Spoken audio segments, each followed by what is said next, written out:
Hello friend, तो आज के इस वीडियो में हम फाइलम प्लेटिहेल्मिन्थेज के बारे में पढ़ने वाले हैं। तो फाइलम प्लेटिहेल्मिन्थेज के जो भी इंपॉर्टेंट कैरेक्टर हैं वे कहीं ना कहीं हमारे एग्जाम में पूछ ले जाते हैं, तो उन सबको आज की इस वीडियो में हम पढ़ने वाले हैं। तो अगर अभी तक आपने फाइलम पोरीफेरा और सिलेंटेटा का वीडियोज नहीं देखा है तो उसका लिंक आपको वीडियो के डिस्क्रिप्शन में मिल जाएगा, वहां से आप जाकर उसे देख सकते हैं। तो फ्रेंड्स, अगर हम फाइलम प्लेटिहेल्मिन्थेज की बात करें तो फाइलम प्लेटिहेल्मिन्थेज जो वर्ड है उसे सबसे पहले गीजनबर्ग नाम के साइंटिस्ट ने 1859 में सबसे पहले इस वर्ड को दिया था। तो और ये जो प्लेटिहेल्मिन्थेज वर्ड है ये दो वर्ड के कॉम्बिनेशन से मिलकर बना है, प्लेटिज प्लस हेल्मिन्थेज। जिसका मतलब क्या होता है, प्लेटिज का मतलब होता है फ्लैट और हेल्मिन्स का मतलब होता है वर्म, यानी कि ये फ्लैट वर्म यानी कि चपटे कीड़े हम इसे बोल सकते हैं।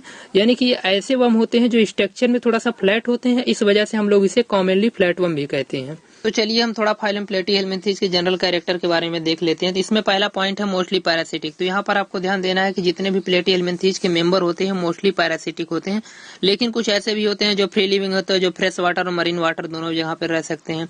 लेकिन मोस्टली क्या होते हैं, मोस्टली पैरासिटिक होते हैं। और पैरासिटिक में भी क्या होते हैं, इंडो पैरासिटिक होते हैं, यानी या ह्यूमन हो गया या कोई इन्वर्टिब्रेट हो गया उसके अंदर रहकर ये पैरासाइट के रूप में काम करते हैं। तो देखिए जो किंगडम एनिमलिया है उसे दो ग्रुप में डिवाइड किया गया, पहला इन्वर्टिब्रेट, दूसरा वर्टिब्रेट। तो इन्वर्टिब्रेट को दो भागों में डिवाइड किया गया, लोअर इन्वर्टिब्रेट और हायर इन्वर्टिब्रेट। तो इस समय हम लोग लोअर इन्वर्टिब्रेट के बारे में पढ़ रहे हैं। तो जितने भी एनिमल्स आपके प्लेटिहेल्मिन्थेज के अंदर पाए जाते हैं वे क्या होते हैं, पैरासिटिक कंडीशन में होते हैं। और पैरासिटिक में क्या होते हैं, इंडो पैरासिटिक कंडीशन में होते हैं। ये चीजें आपको याद रखनी है कि पैरासाइट वर्टिब्रेट में भी हो सकते हैं, लेकिन इनवर्टिब्रेट में डिपेंड करता है कि हम फाइलम प्लेटिहेल्मिन्थेज के किस एनिमल की बात कर रहे हैं। तो बेस्ट एग्जांपल में आप टीनिया सोलिनियम को याद रखिए, जो ह्यूमन के आंत में भी पाया जाता है और पिग के अंदर भी इंडो पैरासाइट के फॉर्म में पाया जाता है। इसके बाद नेक्स्ट है ट्रिप्लोब्लास्टिक। तो ट्रिप्लोब्लास्टिक का मतलब क्या होता है, जिसमें 3 जर्म लेयर पाए जाते हैं, जैसे एक्टोडर्म, मेसोडर्म और इंडोडर्म। तो हम लोगों ने इसके पहले वीडियो में सिलेंटेटा में पढ़ा था, वहां पर 2 जर्म लेयर पाई जा रही थी, एक्टोडर्म और इंडोडर्म, इसलिए हम लोगों ने उसे डिप्लोब्लास्टिक बोला था। तो यहाँ पर आपको 3 जर्म लेयर देखने को मिलती है, एक्टोडर्म, मेसोडर्म और इंडोडर्म। तो यहाँ पर क्या होते हैं, ट्रिप्लोब्लास्टिक होते हैं। इसके अलावा ये बायोलेट्रिकल सिमेट्रिकल भी शो करते हैं।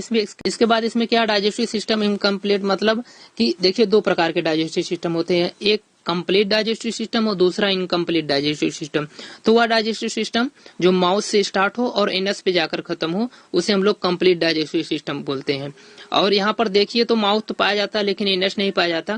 जैसे टीनिया सोलिनियम में माउथ तो पाया जाता है लेकिन एनस नहीं पाया जाता, तो वह इनकम्प्लीट डाइजेस्टिव सिस्टम है और प्लेटिहेल्मिन्थेज का एक बेस्ट एग्जाम्पल भी है। तो आपको याद रखना है कि डाइजेस्टिव सिस्टम जो रहता है वह प्लेटिहेल्मिन्थेज के अंतर्गत इनकम्प्लीट रहता है।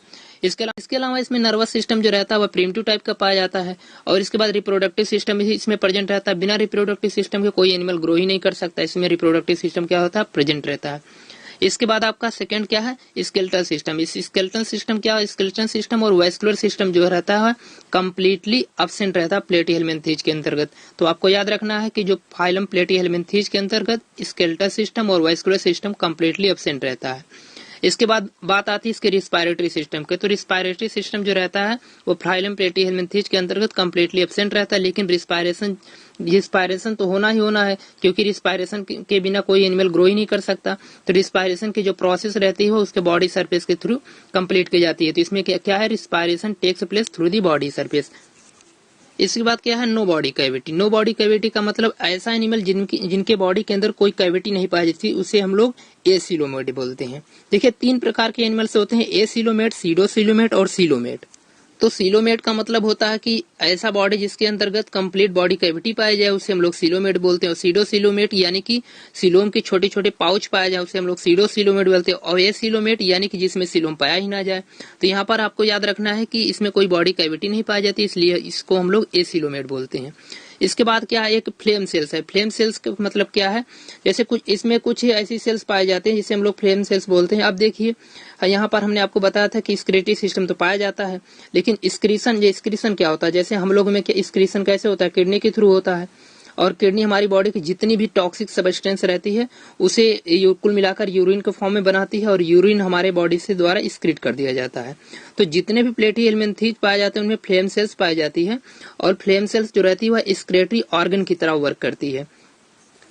इसके अलावा अगर हम इसमें रिप्रोडक्शन की बात करें तो रिप्रोडक्शन में क्या होता है, ये हर्माफ्रोडाइट होते हैं, यानी कि हर्माफ्रोडाइट मीन्स बाइसेक्सुअल, मतलब जिसमें मेल और फीमेल सेक्स ऑर्गन दोनों पाया जाए।